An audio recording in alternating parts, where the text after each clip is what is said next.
વર્ષે જન્માષ્ટમીના તહેવારો પર ધોધમાર વરસાદ વરસ્યો હતો। આ વર્ષે પણ જન્માષ્ટમીના તહેવારો પર જ રાજ્યમાં ભારેથી અતિ ભારે વરસાદની આગાહી કરવામાં આવી છે। રાજ્યમાં છેલ્લા કેટલાક દિવસોના મેઘ વિરામ બાદ આજથી વરસાદના નવા રાઉન્ડની શરૂઆત થઈ ચૂકી છે। આજે સવારથી જ વલસાડ, નવસારી, દાદરાનગર હવેલી, અમરેલી, જૂનાગઢ જિલ્લામાં ક્યાંક ધોધમાર તો ક્યાંક ધીમી ધારે વરસાદ વરસી રહ્યો છે। બપોર સુધીમાં વલસાડમાં સૌથી વધુ 4 ઇંચ વરસાદ વરસી ચૂક્યો છે।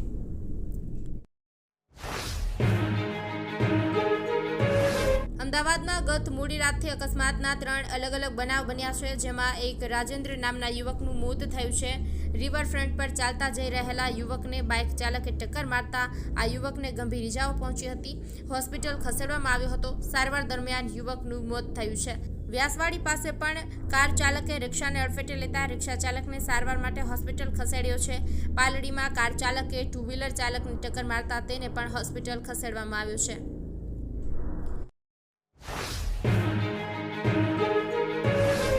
આજે વિશ્વ સિંહ દિવસ છે, ત્યારે ગીર ગઢડા ગામમાં સિંહ પરિવારે રાત્રિ ભ્રમણ કરી સૌનું ધ્યાન ખેંચ્યું છે। 9 ઓગસ્ટની રાત્રિએ ગીર જંગલની નજીક આવેલા આ ગામમાં 2 સિંહણ છે અને 6 બચ્ચાના પરિવારે મુલાકાત લીધી હતી। આ સિંહ પરિવારે લગભગ 4 કલાક સુધી ગામના જુદા જુદા વિસ્તારોમાં ભ્રમણ કર્યું હતું। આ દરમિયાન તેમણે 2 પશુઓનું મારણ કર્યું હતું, જેના દ્રશ્યો રહીશોએ પોતાની અગાસી પરથી નિહાળ્યા હતા। આ ઘટનાના સીસીટીવી ફૂટેજ પણ સામે આવ્યા છે।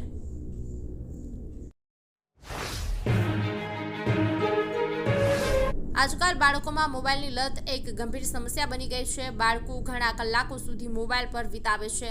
આ સમસ્યાને ધ્યાનમાં રાખીને બાળકો રમતા રમતા વિજ્ઞાન શીખે અને તેમનામાં રહેલી સાયન્સ પ્રત્યેની મૌલિકતા ખીલે તે માટે ગાંધીનગરના સેક્ટર 23માં સૌપ્રથમ વખત સાયન્સ પાર્ક બનાવવામાં આવ્યું છે।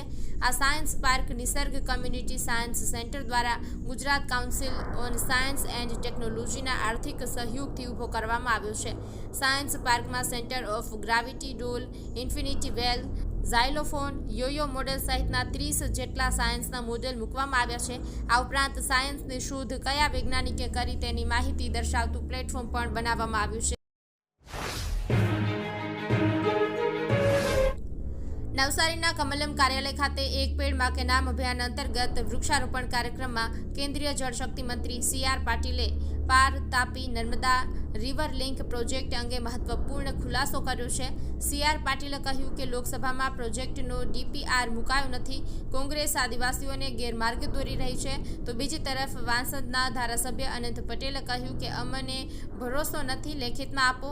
હાલ પાર Tapi Narmada river link project મુદ્દે રાજકારણ ગરમાયું છે।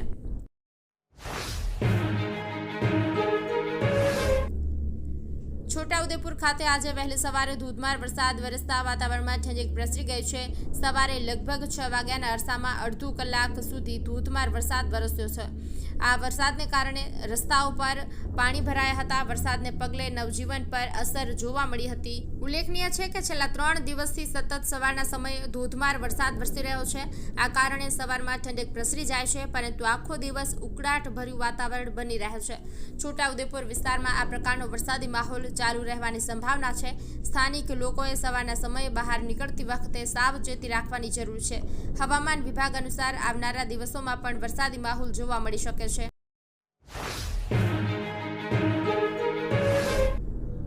અમરેલી સહિત સૌરાષ્ટ્રમાં વરસાદ ખેંચાતા ખેડૂતો ચિંતાતુર બની રહ્યા છે।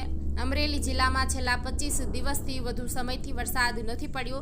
જિલ્લામાં 5 લાખ હેક્ટરથી વધુ વિસ્તારમાં કપાસ અને મગફળીનું વાવેતર કરવામાં આવ્યું છે। વરસાદ ખેંચાવાના કારણે ખેડૂતોની સ્થિતિ અત્યંત ખરાબ બની ગઈ છે। પાક મુરઝાવા લાગ્યો છે। ખેડૂતો આકાશ તરફ નજર માંડીને વરસાદની રાહ જોઈ રહ્યા છે। સમયસર વીજળી ન મળવી અને વીજ પુરવઠો અનિયમિતતા જેવી સમસ્યાઓ પણ ખેડૂતોને સતાવી રહી છે।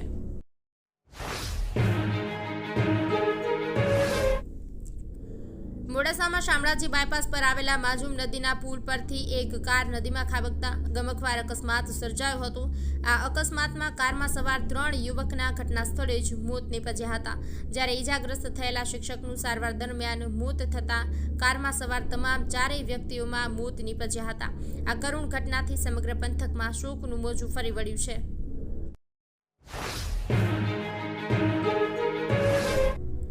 વેરાવળ તાલુકાના દેદા છાપરી રોડ પર પીર બાપાની દરગાહની બાજુમાં 2.75 કરોડના ખર્ચે નિર્મિત 2 જિલ્લાને જોડતા મુખ્ય માર્ગ રોડનું મહાનુભાવોના હસ્તે લોકાર્પણ કરવામાં આવ્યું છે.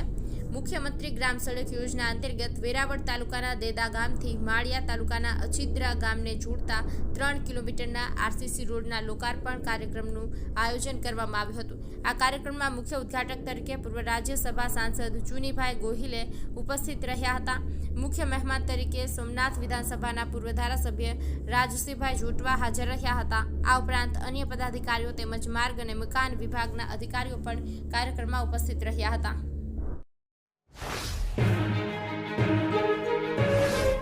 જૂનાગઢ જિલ્લામાં આજે વિશ્વ સિંહ દિવસની ઉજવણી ઉત્સાહ અને ગૌરવ સાથે થઈ હતી. જૂનાગઢ શહેર, ભેસાણ તથા અન્ય વિસ્તારોમાં યોજાયેલા કાર્યક્રમોમાં સિંહ સંરક્ષણનો સંદેશો લોકો સુધી પહોંચાડાયો હતો. રાજ્યના 11 જિલ્લામાં એશિયાટિક સિંહની અવરજવર જોવા મળે છે, પરંતુ તેમનું મુખ્ય નિવાસ સ્થાન ગીર હોવાથી ગીરનો સિંહ સમગ્ર ગુજરાતનું ગૌરવ છે. ભેસાણની પીએમ શ્રી સરદાર વલ્લભભાઈ પટેલ જીન પ્લોટ પેસેન્ટર શાળામાં તાલુકા કક્ષાનો કાર્યક્રમ સાસણ ગીર નેશનલ પાર્કના સહયોગથી યોજાયો હતો. સવારથી જ શાળા પરિસરમાં ઉત્સાહભર્યું વાતાવરણ હતું. વિદ્યાર્થીઓ, શિક્ષકો, કર્મચારીઓ અને 100થી વધુ ગ્રામજનો સાથે 250થી વધુ વિદ્યાર્થીઓએ રેલીમાં ભાગ લીધો હતો. સિંહ સંરક્ષણના સંદેશા સાથેના બેનરો અને પોસ્ટરો લઈને રેલી ભેસાણ નગરના મુખ્ય માર્ગો પરથી પસાર થઈ હતી.